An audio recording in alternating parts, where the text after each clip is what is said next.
की नागपूरमधून गेली त्याची चौकशी लावा नरेंद्र मोदी। आता 2019 ते 2024 अजूनपर्यंत कोण त्याच्या बाजूला होतं अजूनपर्यंत ते स्पष्ट झालं नाही। 2019 मध्ये पुन्हा ब्रिटिश सरकारच्या देशामध्ये आहे। पुलवामा घटनेमध्ये आपल्या 40च्या वर सैनिक शहीद झाले।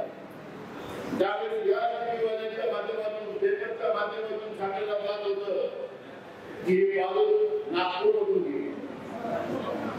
त्याच्यावर त्यांनी सीबीआयची चौकशी लावा नरेंद्र मोदी। सीबीआयची चौकशी लागली। आता 2019 ते 2024 अजूनपर्यंत कोण त्याच्या बाजूला होतं अजूनपर्यंत ते स्पष्ट झालं नाही। पण त्याच्यानंतर 2 आठवड्याच्या नंतर जे आपला बाहेर सुप्रीम कोर्टात आपण केलं पाहिजे। उदाहरणार्थ चांगली गोष्ट होता की 2 व्यक्तींसाठी होते त्यांनी निवडणूक बॉन्डबद्दल जे मान्य सुप्रीम कोर्टाने सांगितलं की लपवता येणार नाही, कोणी कोणाला पैसे पाठवले हे त्याच्यामध्ये स्पष्ट झाले पाहिजे। आणि सुप्रीम कोर्टाच्या गंगामुळे स्टेट बँकेला त्या पद्धतीची यादी जाहीर करावी लागली। ज्यावेळेस पुलवामाची घटना झाली त्याच्या 2 आठवड्याच्या नंतर पाकिस्तानकडून बीजेपीच्या खात्यामध्ये पैसे आले। मग आता पाकिस्तानची आणि बीजेपीचा काय संबंध?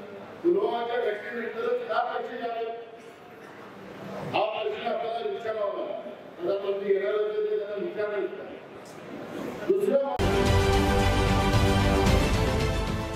देश विदेशातील प्रत्येक घडामोडींचे लाईव्ह अपडेट मिळवण्यासाठी आता साम टीव्हीच्या सर्व सोशल मीडिया प्लॅटफॉर्मला लाईक, फॉलो आणि सबस्क्राईब करा।